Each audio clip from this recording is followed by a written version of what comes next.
اعوذ باللہ من الشیطان اللعین الرجیم بسم اللہ الرحمن الرحیم یا ذا الجلال والاکرام یا حی یا قیوم اللہم صلی علی محمد و آل محمد۔ منتظر ٹی وی کے تمام ناظرین کرام، جشن انوار شعبان بالخصوص نیمہ شعبان آمد امام زمان کے حوالے سے ہم آپ کی خدمت میں گلدستہ عقیدت لے کر حاضر ہو رہے ہیں۔ میں حقیر دریال محمد کا فقیر سید اجلال حیدر نقوی اسی سلسلے کی دوسری کڑی دوسری قسط لے کر آپ کی خدمت میں حاضر ہوا ہوں، اور آج میں اس آیہ کریمہ سے آغاز کر رہا ہوں گفتگو کا کہ جس سے اللہ نے اپنے کلام کا آغاز کیا اور اپنے کلام کے بارے میں اس آیہ کریمہ میں بیان فرمایا۔ ارشاد ہو رہا ہے بسم اللہ الرحمن الرحیم الف لام میم ذالک الکتاب لا ریب فیہ ھدی للمتقین الذین یؤمنون بالغیب۔ الف لام میم ذالک الکتاب، آل محمد وہ کتاب ہے کہ جس میں کوئی ریب نہیں، جس میں کوئی شک نہیں، جس میں کوئی شبہ نہیں، جس میں کوئی کجی نہیں، جس میں کوئی خرابی نہیں۔ آل محمد وہ کتاب ہے، اور آل محمد کتاب ناطق ہے اور قرآن کریم کتاب صامت ہے۔ اب چاہے قرآن ناطق ہو یا قرآن صامت ہو، ہدایت متقین کی کرتا ہے، اور صرف متقین کی نہیں بلکہ نشانی بتائی ان متقین کی ہدایت کرتا ہے قرآن جو الغیب پر ایمان رکھتے ہیں۔ اب عموماً ہوتا یہ ہے کہ دوا میں شفا ہوتی ہے مگر مریض کے لیے، دوا میں شفا ہوتی ہے مگر اس کے لیے جو بیمار ہوتا ہے، جو پہلے سے صحت مند ہو اسے دوا کی ضرورت نہیں ہے۔ پانی میں تسکین ہوتی ہے مگر پیاسے کے لیے، جو پہلے سے سیراب ہو اسے پانی کی ضرورت نہیں ہے۔ بھوکا کھانا بھوکے کا پیٹ بھرتا ہے، جو پہلے سے پر ہو اسے حاجت ہی نہیں ہے۔ تو ہونا تو یہ چاہیے تھا کہ قرآن گمراہوں کی ہدایت کرتا، جو راہ گم گشتہ ہے ان کی ہدایت کرتا، مگر ایسا نہیں ہے، بات اس کے بالکل برعکس ہے۔ قرآن گمراہوں کی ہدایت نہیں کرتا، قرآن متقین کی ہدایت کرتا ہے، اور ہر صاحب تقوی کی ہدایت بھی نہیں کرتا۔ قرآن اس متقی کی ہدایت کرتا ہے جس کا الغیب پر ایمان ہے۔ اب الغیب کیا ہے؟ الغیب سے مراد دیکھیے، غیب پر الف لام لگا ہوا ہے، الغیب سے مراد یہاں علم غیب نہیں ہے، چونکہ ایمان کے لیے تعارف کا ہونا ضروری ہے۔ اگر تعارف ہی نہیں ہے تو پھر ایمان کیسا؟ اگر بندہ اللہ کو جانتا ہی نہیں ہے تو پھر اس پہ ایمان کیسا؟ اگر بندہ رسول کا عرفان رکھتا ہی نہیں ہے، پہچانتا ہی نہیں ہے تو ایمان کیسا؟ لہذا اگر یہاں مراد علم غیب ہوتا تو علم غیب کا جاننا ضروری ہوتا ہر ایمان لانے والے کو، مگر یہاں علم غیب مراد نہیں ہے۔ الغیب کوئی ہے کہ جس پہ ایمان لانا ہے، اور جو متقی الغیب پہ ایمان لائے گا یہ قرآن اس کی ہدایت کرے گا۔ اب مسئلہ وہاں پیش آ گیا امت کے ساتھ، مسئلہ وہاں ہو گیا امت کے ساتھ کہ جب وہ قرآن پوچھنے کے لیے ان کے دروازے پر چلے گئے کہ جنہیں نہ اپنے آنے کی خبر تھی نہ اپنے جانے کا پتہ تھا۔ قرآن اگر ان سے پوچھا جاتا جن کے گھر میں قرآن اترا ہے، بلکہ میں یوں کہوں جو خود ناطق قرآن ہے، تو امت کے درمیان یہ اختلافات نہ ہوتے، یہ مسائل نہ ہوتے، یہ پریشانیاں نہ ہوتی، یہ الجھنیں نہ ہوتی۔ لہٰذا یہ کتاب ہدایت کرتی ہے متقین کی، ان متقین کی جن کا الغیب پر ایمان ہے، اور باقی لوگوں کے لیے وہی اصول ہے جو قرآن نے خود بیان کر دیا، یضل بہ کثیرا ویہدی بہ کثیرا، کہ اسی قرآن کو پڑھ کے کثیر لوگ ہدایت پا گئے تو اسی قرآن کو پڑھ کر کثیر لوگ گمراہ ہو گئے۔ یعنی یہی قرآن ہے جسے پڑھ کے لوگ ہدایت بھی پا جاتے ہیں، اور اسی قرآن کو پڑھ کے لوگ گمراہ بھی ہو جاتے ہیں۔ تو لہٰذا الغیب پر جس کا ایمان ہے اس متقی کے لیے یہ قرآن ہدایت ہے۔ اب وہ الغیب کیا ہے؟ آئیے امام سے پوچھتے ہیں، ناطق قرآن سے پوچھتے ہیں، وارث قرآن سے پوچھتے ہیں، جو قرآن کو سمجھتے بھی ہیں اور قرآن جن کے گھر میں اترا ہے ان سے پوچھتے ہیں کہ اللہ کیا کہنا چاہتا ہے۔ جب سائل نے پوچھا امام جعفر صادق علیہ السلام سے کہ مولا وہ الغیب کیا ہے کہ جس پر ایمان لانا ضروری ہے، تو مولا نے تبسم آشا لہجے میں فرمایا انما الغیب هو القائم الحجت، فرمایا کہ یہاں الغیب سے مراد ہمارا قائم، آل محمد کا قائم آخری حجت ہے کہ جس پر ایمان لانا بہت ضروری ہے، اور جو القائم یعنی الغیب یعنی آخری حجت پہ ایمان لائے گا یہ قرآن اسی کی ہدایت کرے گا اور وہی متقی ٹھہرے گا۔ اور اس کے بعد امام نے سورہ یونس کی آیت کو تلاوت فرما کے مزید دلیل دی سائل کو مزید دلیل دی۔ امام نے فرمایا کہ تو نے سورہ یونس کی وہ آیت نہیں پڑھی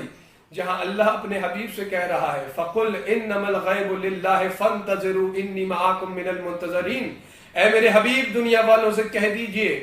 کہ غیب صرف اور صرف اللہ کے لیے ہے، الغیب صرف اور صرف اللہ کے لیے ہے، فَانْتَظِرُوا تم بھی انتظار کرو، میں بھی تمہارے ساتھ انتظار کر رہا ہوں۔ تو کیا مقام ہے، کیا شان ہے، کیا فضیلت ہے امام زمانہ کی کہ جہاں بندہ انتظار کر رہا ہے تو خالق بھی انتظار کر رہا ہے، کہ جہاں بندہ انتظار کر رہا ہے تو خدا بھی انتظار کر رہا ہے۔ اور اس لیے دیکھیں نا تفسیر میں یہ بات موجود ہے، امام الارض رب الارض، زمین کا امام زمین کا رب ہوتا ہے۔ امام زمانہ زمانے کو کنٹرول کرتے ہیں، زمانہ امام کو کنٹرول نہیں کرتا، امام زمانے کو کنٹرول کرتے ہیں۔ یہ چاند سورج ستارے یہ سب امام کے پیچھے ہیں، کیونکہ امام کا معنی ہی آگے ہے، تو امام زمانہ جو ہے تو زمانہ اس کے پیچھے ہوتا ہے، وہ زمانے سے آگے ہوتا ہے، وہ زمانے کو کنٹرول کرتا ہے جو امام زمانہ ہوتا ہے۔ تو امام زمانہ کے حوالے سے جشن کے حوالے سے سلسلہ چل رہا ہے، گفتگو آپ سے ہو رہی ہے، اور مزید گفتگو کو آگے بڑھاتے ہیں۔ جہاں ہم نے یہ بتایا کہ زمین کا امام زمین کا رب ہوتا ہے، وہیں کتب معتبر میں یہ بھی ملتا ہے کہ امام باب الایمان و کعبۃ ہو، کہ ایمان کا دروازہ بھی امام ہے اور ایمان کا کعبہ بھی امام ہوتا ہے۔ لہٰذا امام کے بغیر نہ کوئی ایمان ہوتا ہے اور نہ کوئی دین سالم ہوتا ہے، نہ درست ہوتا ہے، امام کا ہونا ضروری ہے۔ اس لیے تو امام موسی کاظم علیہ السلام نے فرمایا کہ جس نے وقت کی حجت کو چھوڑا، کیونکہ حجت اللہ کی طرف سے بندوں پر اللہ کی طرف سے ہے، یہ امام یہ حجت یہ خلیفہ اللہ کی طرف سے ہے، تو جس نے اللہ کی حجت کو چھوڑا وہ گمراہ ہو گیا، اور جو اللہ کی حجت کے ہمراہ رہا وہ نجات پا گیا۔ اور اس لیے امام جعفر صادق علیہ السلام نے یہ دعا پڑھنے کی تاکید فرمائی ہے کہ یہ دعا پڑھا کرو، اللہم عرفنی نفسک فإنک ان لم تعرفنی نفسک لم اعرف نبیک، اللہم عرفنی نبیک فإنک ان لم تعرفنی نبیک لم اعرف حجتک، اللہم عرفنی حجتک فَإِنَّكَ إِن لَّمْ تُعَرِّفْنِي حُجَّتَكَ زَلَلْتُ عَن دِينِي۔ امام جعفر صادق نے فرمایا کہ یہ دعا مانگا کرو، یہ دعا پڑھا کرو کہ پروردگارہ مجھے اپنے نفس کی اپنی ذات کی معرفت اور عرفان عطا فرما، کہ اگر تو نے مجھے اپنی ذات کی معرفت عطا نہ فرمائی تو میں تیرے نبی کی معرفت سے محروم رہوں گا۔ اے خالق حقیقی، اے معبود لم یزل، مجھے اپنے نبی کی معرفت عطا فرما، کہ اگر تو نے مجھے اپنے نبی کی معرفت عطا نہ فرمائی تو میں تیری حجت کی معرفت سے محروم رہوں گا۔ اور پھر دعا میں یہ کہا جاتا ہے کہ اے پروردگارہ، اے محمد والے محمد کے رب، مجھے اپنی حجت کی معرفت عطا فرما، کہ اگر تو نے مجھے اپنی حجت کی معرفت نہ عطا فرمائی تو میں گمراہ ہو جاؤں گا، میں ذلیل ہو جاؤں گا، میں بے دین ہو جاؤں گا، اور میں گمراہیوں میں پڑ جاؤں گا، زللت عن دینی۔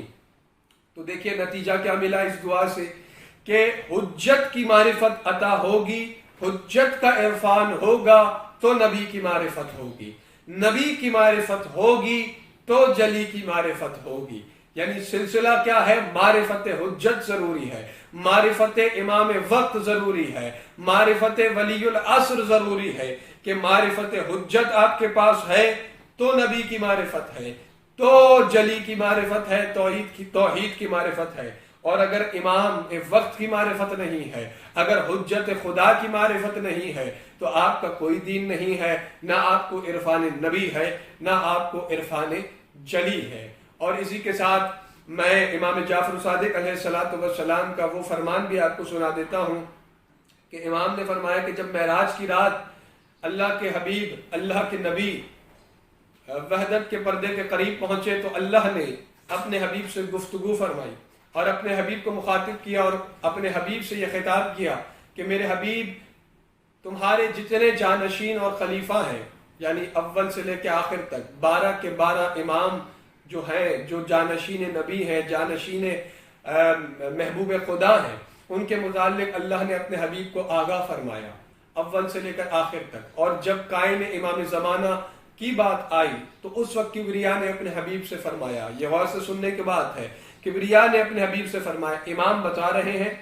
امام کے بارے میں کہ کبریا نے اپنے حبیب سے امام زمانہ کے بارے میں کیا فرمایا۔ اللہ نے اپنے حبیب سے کہا، اے میرے حبیب، وَبِالْقَائِمِ مِنْكُمْ أَأْمَرَ أَرْضِ بِتَسْبِيحِ وَتَحْلِيلِ وَتَقْدِيسِ وَتَمْجِيدِ وَتَكْبِيرِ وَأَطْهَرَ الْأَرْضُ مِنْ أَعْدَائِي وَأَوْرَثُهَا مِنْ أَوْرَثُهَا أَوْلِيَائِي۔ اے میرے حبیب، یہ جو آپ میں قائم ہے نا، یہ جو آپ کا بیٹا قائم ہے، اس کے ذریعے سے میں اللہ اپنی زمین کو اپنی تسبیح سے بھر دوں گا،